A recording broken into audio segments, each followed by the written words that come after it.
നമുക്കിന്ന് simple past tense ഈസിയായി പഠിച്ചാലോ? നമ്മൾ സിമ്പിൾ പാസ്റ്റ് എപ്പോഴാ ഉപയോഗിക്കുന്നത്? ടൈം ഫിനിഷ് ആയിരിക്കണം. അതുപോലെ തന്നെ ആക്ഷനും ഫിനിഷ് ആയിരിക്കണം. സോ നമ്മളെ സെന്റൻസിൽ ടൈം എക്സ്പ്രസ് ചെയ്യുമ്പോൾ ഇങ്ങനെ yesterday, last week, last month, last year, ago. Ago എന്ന് വെച്ചാൽ മുമ്പ്. ഇൻ 2020, ഇപ്പോൾ 2026. Then when I was young, ഞാൻ ചെറുപ്പമായിരുന്നപ്പോൾ. സോ ഇതൊക്കെ ഫിനിഷ്ഡ് ടൈം പീരീഡ് ആണ്. പിന്നെ ആക്ഷനും ഫിനിഷ്ഡ് ആണെങ്കിൽ നമുക്ക് സിമ്പിൾ പാസ്റ്റ് ടെൻസിൽ പറയാം. പിന്നെ സിമ്പിൾ പാസ്റ്റ് ടെൻസ് നമുക്ക് 3 സന്ദർഭങ്ങളിലാണ് പറയാൻ പറ്റുന്നത്. അത് ഏതൊക്കെയെന്ന് നോക്കാം. അതിൻ്റെ എക്സാമ്പിൾസും നോക്കാം. ആദ്യത്തെ സന്ദർഭമാണ് actions that happened and finished in the past. എന്ന് വെച്ചാൽ എന്താണ്? ആക്ഷൻ നടന്നതും കഴിഞ്ഞതും പാസ്റ്റിലാണ്. നമുക്ക് എക്സാമ്പിൾസ് നോക്കാം. I visited Paris last year. Full time mention ചെയ്തത് കണ്ടോ? ലാസ്റ്റ് ഇയർ, അതായത് ടൈം കഴിഞ്ഞു. അതുപോലെ തന്നെ വിസിറ്റ് ചെയ്തു കഴിഞ്ഞു. ഞാൻ കഴിഞ്ഞ വർഷം പാരീസ് സന്ദർശിച്ചിട്ടുണ്ട്. വേറൊരു എക്സാമ്പിളും കൂടി നോക്കാം. She watched a movie yesterday. ഇന്നലെ അവൾ മൂവി കണ്ടു. ഇവിടെ എന്താണ്? സിനിമ കണ്ടു കഴിഞ്ഞു, അതും ഫിനിഷ്ഡ് ടൈമിലുമാണ്, യെസ്റ്റർഡേ. രണ്ടാമത്തെ സന്ദർഭമാണ് a series of completed actions in the past. അതായത് ചെയ്തു കഴിഞ്ഞ 2-3 കാര്യങ്ങൾ ഒരുമിച്ച് പറയാം. അതെങ്ങനെയാണെന്ന് നോക്കാം. He woke up, had breakfast and went to school. ഇവിടെ 3 ആക്ഷൻസ് ആണ് നടന്നു കഴിഞ്ഞത്. അവൻ ഉണർന്നു, ഫസ്റ്റ് ആക്ഷൻ. ബ്രേക്ക്ഫാസ്റ്റ് കഴിച്ചു, രണ്ടാമത്തെ ആക്ഷൻ. സ്കൂളിലേക്ക് പോയി, മൂന്നാമത്തെ ആക്ഷൻ. ഇങ്ങനെ സീരീസ് ഓഫ് ആക്ഷൻ നമുക്ക് സിമ്പിൾ പാസ്റ്റ് ടെൻസിൽ പറയാം. ഇവിടെ എങ്ങനെ ആയിരിക്കണം? ആക്ഷൻ ഫിനിഷ്ഡ് ആയിരിക്കണം, അതുപോലെ തന്നെ സമയവും ഫിനിഷ്ഡ് ആയിരിക്കണം. നെക്സ്റ്റ് എക്സാമ്പിൾ നോക്കാം. He finished his homework, packed his bag and went out to play.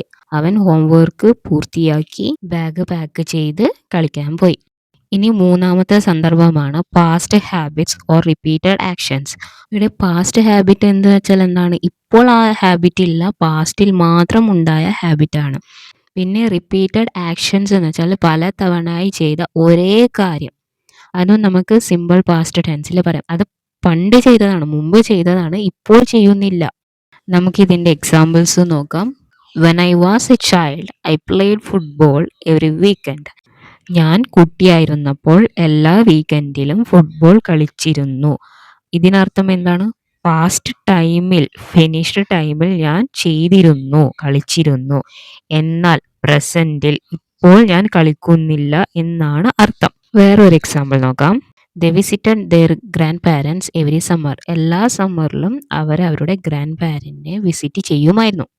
So ഇവിടെ എല്ലാ കഴിഞ്ഞു പോയ സമ്മർ സീസണിലും, ഓക്കെ, ഒരു തവണ മാത്രമല്ല, എല്ലാ സമ്മർ സീസണിലും ഗ്രാൻഡ് പാരൻസിനെ വിസിറ്റ് ചെയ്യുമായിരുന്നു.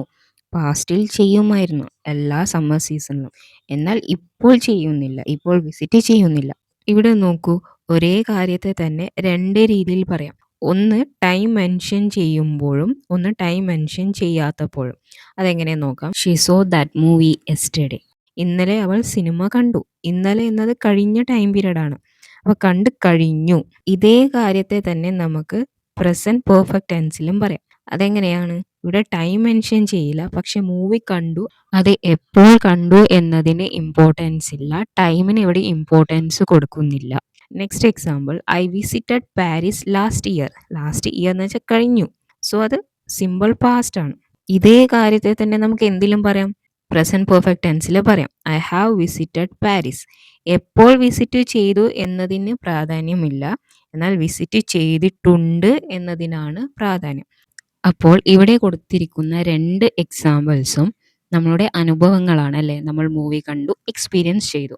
പാരീസ് വിസിറ്റ് ചെയ്തു, എക്സ്പീരിയൻസ് ചെയ്തു. അപ്പോൾ നമ്മളുടെ ഈ എക്സ്പീരിയൻസുകൾ ഇന്നും ഈ നിമിഷം വരെ അത് റെലവൻ്റ് ആണെങ്കിൽ പ്രസന്റ് പെർഫെക്റ്റ് ടെൻസിൽ പറയാം. ഇനി ഇവിടെ മൂവി, ഇന്നലെ കണ്ട മൂവി എന്തുകൊണ്ടായിരിക്കാം റെലവൻ്റ് ആയത്? ഞാനൊരു സന്ദർഭം പറയാം. ഒരാൾ നിങ്ങളോട് ചോദിക്കുന്നത് സിനിമ കാണാൻ പോവാന്ന്. അപ്പോൾ പറയുന്നത് ഇല്ല, I have seen that movie. ഇവിടെ എന്താണ് ഉദ്ദേശിക്കുന്നത്? ആ മൂവി കണ്ടു, അതുകൊണ്ട് ഇനി ആ മൂവി കാണേണ്ടതില്ല. സോ നിങ്ങളുടെ അനുഭവങ്ങൾ, ബുക്ക് വായിച്ച അനുഭവങ്ങൾ, ഏതെങ്കിലും സ്ഥലം കണ്ട അനുഭവങ്ങൾ, മൂവി കണ്ട അനുഭവങ്ങൾ, ഇങ്ങനെയുള്ള അനുഭവങ്ങൾ നിങ്ങൾക്ക് പ്രസന്റ് പെർഫെക്റ്റ് ടെൻസിൽ പറയാം.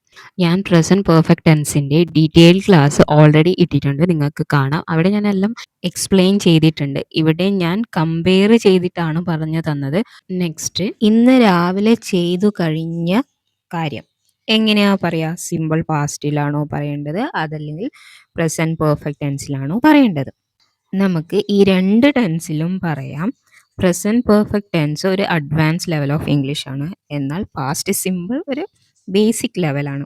ഇനി എന്തുകൊണ്ടാണ് ഇന്ന് നടന്ന കാര്യം, ടുഡേ ഇന്ന് നടന്ന കാര്യം പാസ്റ്റ് സിമ്പിളിലും പ്രസന്റ് പെർഫെക്റ്റ് ടെൻസിൽ പറയാൻ പറ്റുന്നത്? ഞാനിത് സിമ്പിളായിട്ട് ഒരു എക്സാമ്പിൾ വെച്ചിട്ട് പറഞ്ഞുതരാം. I so that movie today. ഞാൻ ഇന്ന് ആ സിനിമ കണ്ടു. ഇത് പാസ്റ്റ് സിമ്പിൾ ടെൻസ് ആണ്. ഇനി നമുക്ക് പ്രസന്റ് പെർഫെക്റ്റ് ടെൻസിൽ പറയാം. I have seen that movie today. ഞാൻ ഇന്ന് ആ മൂവി കണ്ടിട്ടുണ്ട്.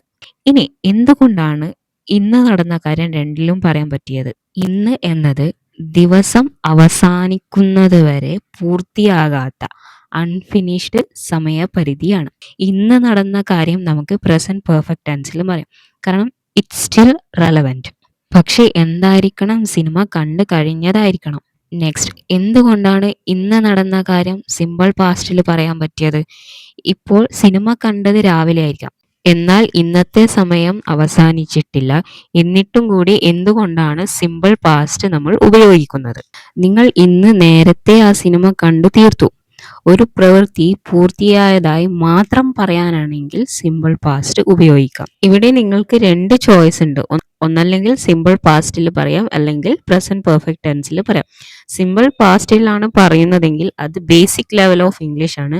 ഇനി പ്രസന്റ് പെർഫെക്റ്റ് ടെൻസിലാണ് പറയുന്നതെങ്കിൽ അത് അഡ്വാൻസ് ലെവൽ ഓഫ് ഇംഗ്ലീഷ് ആണ്. അപ്പോൾ ഇനി നമുക്ക് പോസിറ്റീവും നെഗറ്റീവും ക്വസ്റ്റ്യൻ ഫോം നോക്കാം. ഇതുവരെ നമ്മൾ പോസിറ്റീവ് സെന്റൻസ് ആണ് നോക്കിയത്.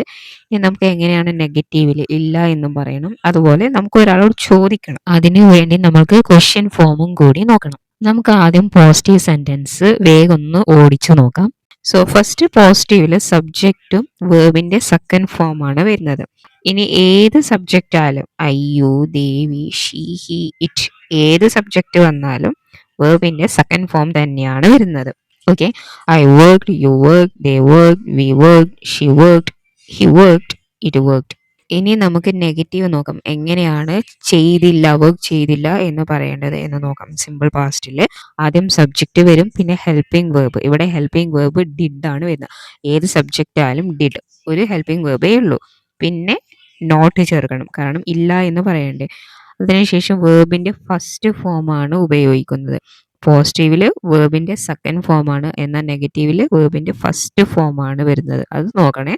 I didn't work, you didn't work, they didn't work, we didn't work, she didn't work, he didn't work, it didn't work.